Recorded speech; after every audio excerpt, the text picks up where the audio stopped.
पहले बस इस स्लाइड को देख लेते हैं, फिर मैं आपको सारे पॉइंट्स एक-एक करके बताता हूँ।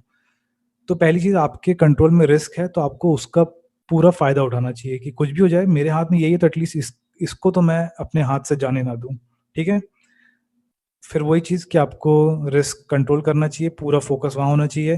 थर्ड चीज़, आपको प्रोबेबिलिटी और स्टैटिस्टिक्स का मतलब उस माइंडसेट को लेके चलना चाहिए। आप कितनी भी एनालिसिस कर लो, अगर आप जितना ज़्यादा बैक टेस्ट करोगे, आप धीरे-धीरे रियलाइज़ करते जाओगे कि आपकी जो भी एनालिसिस है या जिस भी आप एनालिस्ट को आप ऑनलाइन कहीं भी देखते हो, आप किसी चीज़ के लिए भी, किसी भी टाइप के ट्रेंड के लिए फुल कॉन्फिडेंस फ़ील नहीं कर सकते। आपको समझ में आएगा कि ये गेम प्रोबेबिलिटी का है। हर चीज़ के कुछ चांसेस हैं, और वो चांसेस मतलब ये नहीं होता कि वो हो ही जाएगा, बस चांसेस हैं। तो जैसे-जैसे आप इस चीज़ को रियलाइज़ करोगे या अपने माइंडसेट में लाओगे, आपको समझ में आएगा कि अगर प्रॉफ़िट होने के इतने चांसेस हैं, मान लीजिए 40% चांसेस है, 50% चांसेस है, तो सिर्फ़ एक चीज़ है जिसके 100% चांसेस हैं कि अगर आपका स्टॉप लॉस हिट हो तो आपके इतने रुपए ही जाएँ। तो वापस मैं वही चीज़ रिपीट कर रहा हूँ कि आपको अपने रिस्क पे कंट्रोल करना है, और आपको वो प्रोबेबिलिस्टिक माइंडसेट रखना पड़ेगा कि हर चीज़ के सिर्फ चांसेस है। कभी भी किसी भी ट्रेड में अगर आप फुल कॉन्फिडेंस फील कर रहे हो कि मुझे पता है कि निफ्टी यहाँ से इतना ऊपर जाएगा ही या यहाँ से गिरेगा ही, वो कॉन्फिडेंस इतना लीथल होता है कि जिस दिन आपको वो कॉन्फिडेंस आया, मान लीजिए हो सकता है वो आपका आखिरी ट्रेड हो। और ये होता है एग्जैक्टली कैसा है कि आप एक बार आपने कुछ प्रेडिक्ट किया, उस डायरेक्शन में ही गया, तो आपने उसमें थोड़े और पैसे लगा दिए नेक्स्ट टाइम, फिर वो सही हो गया, फिर आपने और पैसे बढ़ा दिए। 3-4 बार जब आप सही हो जाते हो, तब आपको कॉन्फिडेंस इतना हाई होता है कि आपको लगता है अब पूरे पैसे झोंक देता हूँ इसमें। और वही टाइम होता है, सिर्फ एक बार आपका बड़ा लॉस होता है जब आपका कैपिटल ही उड़ जाता है, ठीक है? तो आपको ये ध्यान देना पड़ेगा कि आप जितने बार भी प्रॉफिटेबल हो, मान लेते हैं कि आप 4-5 बार एक के बाद एक के बाद एक प्रॉफिट कर रहे हो, आपको हर बार वो रियलिटी अपने माइंडसेट में रखनी है कि ये सिर्फ चांसेस थे और बाय चांस मैं लाइन से प्रॉफिटेबल हो गया, ठीक है? तो बैक टेस्ट करने का, सिस्टमैटिक ट्रेडिंग रखने का ये एक बहुत बड़ा फ़ायदा है कि आपको दिख रहा होता है कि पास्ट में क्या हुआ है। आपको दिख रहा होता है कि आपके विनिंग रेट्स क्या थे, आपको दिख रहा होता है कि आपके कितने बार आपने लॉस किया है लाइन से, तो आप उसके लिए प्रिपेयर्ड होते हो उस माइंडसेट के साथ, ओके? फिर नेक्स्ट है रिस्क मैनेजमेंट है, and money management is your actual strategy. अगर आप रैंडमली भी ट्रेड करते हो, तो भी आप देखोगे कि आप काफ़ी कुछ सिर्फ रिस्क मैनेजमेंट से और मनी मैनेजमेंट से कंट्रोल कर सकते हो। मतलब अगर आप 50-50 भी लेके चल रहे हो, तो सिर्फ आपका जो मैनेजमेंट है, ये यही आपका एक मेजर प्रॉफिट लेके आता है। जो भी आपका सेटअप होता है, जो भी आपकी स्ट्रैटेजी होती है, जहाँ से भी आप सीखते हो, वो सिर्फ़ आपको एक एज प्रोवाइड करता है बाकियों के कंपैरिज़न में। वो भी बहुत इम्पोर्टेंट है, बट आप ये देखोगे कि अगर आप जो जो भी साल भर में अगर 100% रिटर्न करते हो, तो उसका जैसे 70% आपके सिर्फ़ रिस्क मैनेजमेंट से है। अगर आप रिस्क मैनेजमेंट फ़ॉलो नहीं किए होते, तो उनमें से कुछ नहीं रुकता। तो आपके प्रॉफ़िट का एक मेजॉरिटी हिस्सा सिर्फ़ और सिर्फ़ आपके रिस्क मैनेजमेंट और मनी मैनेजमेंट से आता है। जो भी आपकी एनालिसिस है, अगर आप एक्चुअली में सोचो, तो आप समझ पाओगे कि आप ऑलमोस्ट कुछ प्रेडिक्ट कर नहीं सकते हो मार्केट में। बहुत हल्के से चांसेस होते हैं कि आप कोई-कोई दिन कुछ-कुछ प्रेडिक्ट कर पाओ। उसी के बेसिस पे आपका प्रॉफ़िट थोड़ा और इंक्रीज़ होता है, नहीं तो बाकी हर चीज़ कंट्रोल्ड होती है रिस्क मैनेजमेंट से, ठीक है? तो एक चीज़ मैं यहाँ एक्सप्लेन कर रहा हूँ, एक असम्पशन लेते हैं। 1 मिनट, मैं क्वेश्चंस ले लेता हूँ। What is ideal percentage of risk? ठीक है, ये सारे क्वेश्चंस बाद में लेते हैं, पहले मैं आपको एक्सप्लेन कर देता हूँ। तो जो मेन कांसेप्ट मैं आपको एक्सप्लेन करने जा रहा हूँ, आप उसको एक स्टोरी की तरह देखो, मैं आपको क्या बता रहा हूँ, और आप आंसर करते जाना उसके हिसाब से। अगर आप कोई भी सिनेरियो उठाओ ट्रेडिंग का, तो बेसिकली 4 चीज़ें पॉसिबल हैं, और ये जो मैं बता रहा हूँ कि आपको यूट्यूब पे भी कई जगह दिखेगा, और शायद आप में से 50-60% लोग ये नहीं देखे होंगे, तो उनके लिए मैं ये दोबारा एक्सप्लेन कर रहा हूँ, ठीक है? बेसिकली आप कोई भी ट्रेड करो, आपके कैपिटल के हिसाब से सिर्फ़ 4 चीज़ें पॉसिबल हैं उस ट्रेड का जो रिज़ल्ट आता है। मान लीजिए आप रैंडमली कहीं भी ट्रेड करते हो, मॉर्निंग में उठ गए, आपका कुछ आइडिया आया कि 5 मिनट के ब्रेकआउट पे आप ट्रेड करोगे, कहीं बाई किए, कहीं दूर स्टॉप लॉस रखे, जो भी किए, हर चीज़ के सिर्फ़ 4 टाइप के पॉसिबल रिज़ल्ट्स हैं, ठीक है? एक है बिग प्रॉफ़िट, एक है स्मॉल प्रॉफ़िट, एक है स्मॉल लॉस, और एक है बिग लॉस, ठीक है? ये 4 चीज़ें ही हो सकती है। आपकी कोई भी स्ट्रैटेजी हो, डिस्क्रिशनरी हो, सिस्टमैटिक हो, जहाँ से भी आप सीखे हो, ठीक है? ओके, सब कुछ क्लियर है, मैं एक बार दोबारा रिपीट करता हूँ, ठीक है?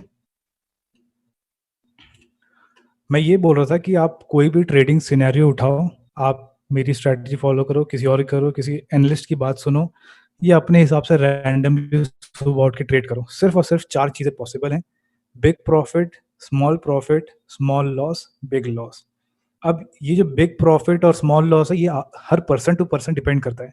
बट एक बार को मान सकते हैं कि अगर आपका मान लेते हैं कि एक ट्रेड में 10% जा रहा है, तो वो हमारा बिग प्रॉफिट हुआ, अगर आ रहा है तो। अगर 4%, 3% आ रहा है मान लेते हैं, तो वो हमारा स्मॉल प्रॉफिट हुआ। 3% का लॉस हो रहा है, तो हम मान लेते हैं स्मॉल लॉस हुआ। और अगर 10% का लॉस हो रहा है, तो उसको हम बोल रहे हैं बड़ा लॉस होना, ठीक है?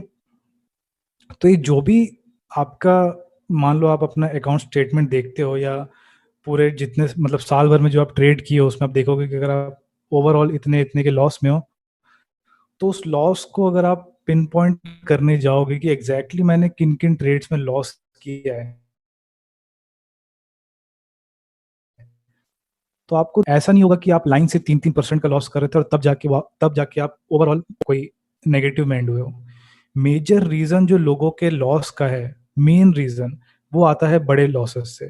बहुत रेयरली होता है कि आप छोटे-छोटे लॉसेस इतने कर जाओ कि आप ओवरऑल नेगेटिव में एंड हो, ठीक है? तो जैसा हमारा पहला पॉइंट था कि अगर एक चीज़ हमारे कंट्रोल में है, वो है अपना स्टॉप लॉस, वो है अपना रिस्क। तो जो चीज़ हमारे कंट्रोल में है, हमको उसका फ़ायदा तो पूरा उठाना चाहिए। तो आप अपना जो से हटा के अपने बड़े लॉसेस को रोकने में लगाओ। आप जो भी स्ट्रैटेजी पे काम करो, आपका पहला फ़ोकस होना चाहिए कि कुछ भी हो जाए, मैं 10% का लॉस एक दिन में तो नहीं होने दूँगा, ठीक है? वॉइस ब्रेक हो रही है फिर से।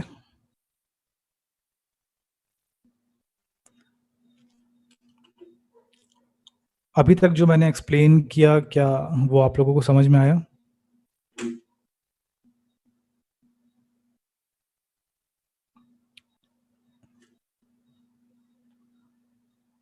ओके।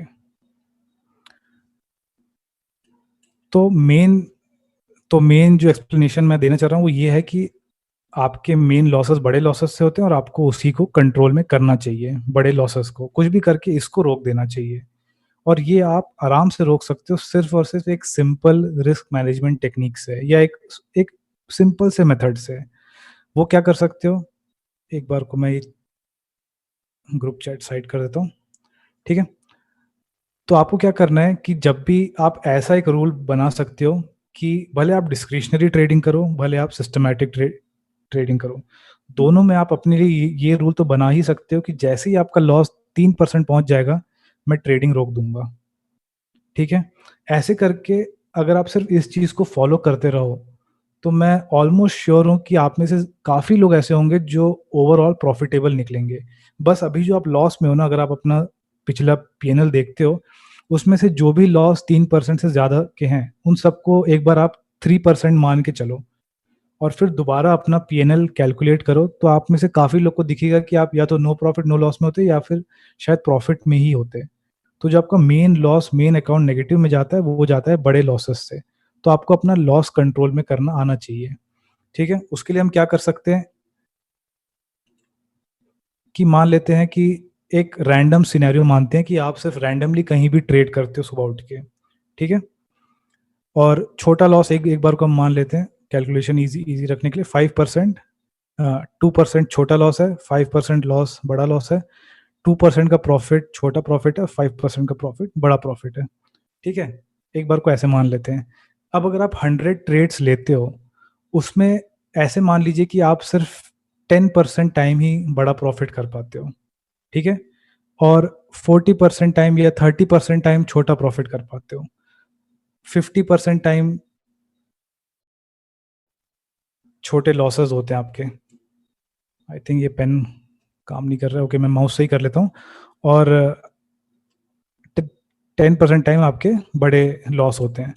तो अगर आप इसको कैलकुलेट करोगे टोटल, तो आपको ये दिखेगा कि करीब 50% आपका यहाँ जा रहा है, 100% यहाँ जा रहा है, 60% यहाँ से आ रहा है और 50% यहाँ से आ रहा है। ओके? तो अगर आप एक रैंडम ट्रेड भी करते हो और आप मान के चलते हो कि आप आधे से भी कम टाइम आपकी एक्यूरेसी रहेगी, तो भी आपको दिखेगा, या आप चाहो तो इस एक्यूरेसी को थोड़ा बढ़ा लो, तो भी आपको दिखेगा कि ये जो कल्प्रिट है 50% का यहाँ जो लॉस होता है, यही आपको ओवरऑल लॉस में रखता है। अगर आप किसी तरीके से उसको कंट्रोल में कर लो और उसके बाद आप रैंडमली ट्रेड करो, तो क्या होगा कि जो भी ये big loss, small profit, big profit है, जो भी आप 100 ट्रेड्स लोगे वो इन 3 में ही रहेगा, ठीक है? या तो आप ये कर रहे होगे, या तो स्मॉल प्रॉफिट कर रहे होगे, या तो बिग प्रॉफिट कर रहे होगे। तो 100 में से मान लेते हैं कि आप 60% टाइम गलत होते हो। वॉइस क्लियर है, राइट? ओके। तो जो भी आपके 100 ट्रेड्स होंगे वो इन तीनों के बीच में ही होंगे। एटलीस्ट आप इसको अगर किसी तरीके से इस पे रोक लगा दिए, तो अगर आप रैंडमली ट्रेड भी करते हो तो वो इन तीनों में ही बटेंगे वो ट्रेड्स। और उसके बाद अगर आप दोबारा कैलकुलेट करोगे, भले आपकी एक्यूरेसी 50% से कम ही क्यों ना हो, क्योंकि कई बार होता है कि आपकी एक्यूरेसी 45%, 43% रहे किसी साल में, तो भी आप प्रॉफिटेबल निकल सकते हो, अगर आप सिर्फ अपने बड़े लॉसेस को कंट्रोल में कर लो तो। ओके? तो अगर इसके बाद आप एक कैलकुलेशन करोगे रैंडमली 50-50 करके भी, तो भी आपको दिखेगा ज़्यादा से ज़्यादा आप मान लो 60% टाइम स्मॉल लॉस करते हो, और 35% टाइम स्मॉल प्रॉफिट करते हो, और सिर्फ 5% टाइम बड़ा प्रॉफिट करते हो, तो भी आप ओवरऑल प्रॉफिट में रहोगे।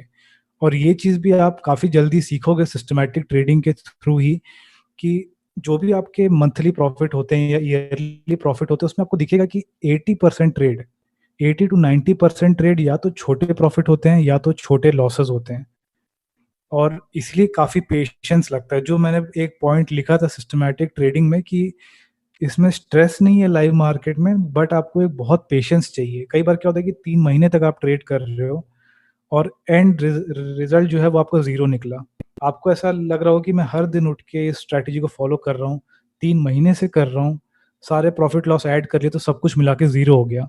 तो ये होना काफ़ी कॉमन है सिस्टमैटिक ट्रेडिंग में।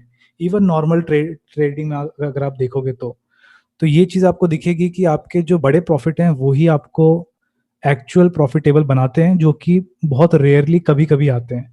बाकी जितने भी आपके छोटे प्रॉफिट हैं वो सबको, छोटे लॉसेस जो हैं वो कैंसल आउट कर देते हैं।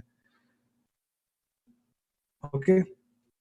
तो ये हो गया एक, मैं चाह रहा हूँ कि आप एक माइंडसेट ऐसा रखो, ये दिमाग में रख के, भले आप जो स्ट्रैटेजी मैं एक्सप्लेन करूँ, जो प्रोसीजर एक्सप्लेन करूँ वो आप फॉलो मत करो, बट ये चीज़ आप ध्यान में रखो कि आपको कुछ भी करके बड़ा लॉस को रोकना है।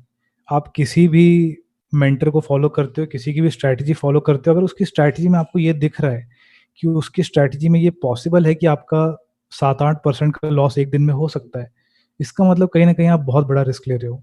आप भले लाइन से 10-20 ट्रेड्स प्रॉफिट करते जाओ, करते जाओ, करते जाओ, 1 या 2 ट्रेड आएँगे बड़े और वो सब कुछ पूरा प्रॉफिट लेके चले जाएँगे। और ये आई थिंक आप में से काफ़ी लोग के साथ ये होता होगा। लर्निंग स्टेज में कई लोग इसको फेस करते ही हैं। ठीक है? तो अभी आपको कोई क्वेश्चन है तो एक बार आप लोग पूछ लीजिए, फिर हम प्रोसीजर पे आ जाएँगे। What setup do you use for backtesting? I'm trying to set a good setup for backtesting with good flexibility. Paid service are not a problem. हम लोग, मैं और जो मेरी टीम, हम लोग जो बैक टेस्टिंग के लिए यूज़ करते हैं, उसके लिए हम लोग ने खुद से पाइथन के थ्रू एक एल्गोरिथम, या एक बोल सकते हैं कि छोटा-सा सॉफ्टवेयर खुद ही डेवलप कर लिया है। तो चाहो तो आप खुद पाइथन सीख के ये सब कर सकते हो, या तो आप एक्सेल पे कर सकते हो, स्प्रेडशीट पे कर सकते हो, एमी ब्रोकर पे कर सकते हो। पर दोबारा मैं बोल रहा हूँ कि सिस्टमैटिक ट्रेडिंग मतलब एल्गो ट्रेडिंग नहीं होता है। मतलब ज़रूरी नहीं है कि दोनों सेम चीज़ हो, ठीक है? 90% केसेस में एल्गोरिदम की ज़रूरत नहीं है। हम लोग आज भी अपने ट्रेड्स को ऑटोमेट नहीं करते हैं, सिर्फ बैक टेस्टिंग के लिए यूज़ करते हैं, और देखा जाए तो पूरा प्रोसीजर आप मैनुअली भी कर सकते हो, और मैं सजेस्ट करता हूँ हमेशा कि मैनुअली टेस्टिंग ही करना चाहिए, कुछ भी हो जाए। मतलब एटलीस्ट आपको, आपकी जो पहली स्ट्रैटेजी है वो मैनुअली टेस्टिंग से ही बननी चाहिए, उस प्रोसेस के थ्रू ही। अगर आप directly coding, directly ME broker पे आ जाओगे तो आप कुछ भी हिट एंड ट्रायल कर रहे होगे और आपको कभी कुछ मिल नहीं पाएगा। आपको वो चार्ट्स देखना पड़ेगा, आपको जैसे वो साइकोलॉजी समझनी पड़ेगी, किस टाइप की चीज़ें काम करती है, तब जाके ही आप कोडिंग के थ्रू कुछ डेवलप कर पाओगे। Trading on pivot points are reliable, please explain should I you trade on pivot points. ये देखिए वैसा सही क्वेश्चन है कि पिवट पॉइंट पे ट्रेड करना रिलायबल है कि नहीं। अब ये डिपेंड करता है कि आप पिवट पॉइंट का कैसे यूज कर रहे हो, वहां पे कैसे ट्रेड लेते हो।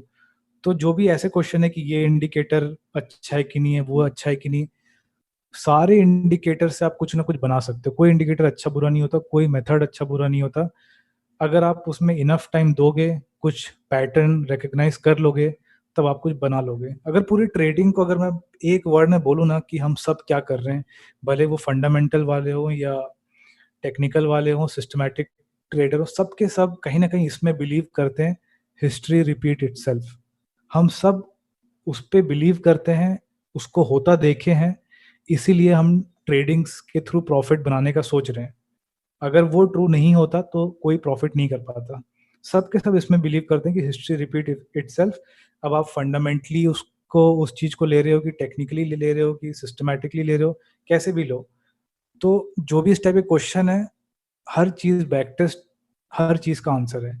जो ज़्यादातर मुझे क्वेश्चंस व्हाट्सएप पे भी आते हैं, सबका मुझे मन करता है कि जेन्युइनली उनको सिर्फ ये बोल दूं कि आप बैक टेस्ट करके देख लो, क्योंकि आपके 90% क्वेश्चन का आंसर बैक टेस्ट है। बैक टेस्ट करो, आपको पता चल जाएगा कि वो उस पे काम करता है नहीं करता है, कौन सा टाइम फ्रेम काम करता है, प्रॉफिटेबल है कि नहीं है, क्रूड पे काम करता है कि नहीं।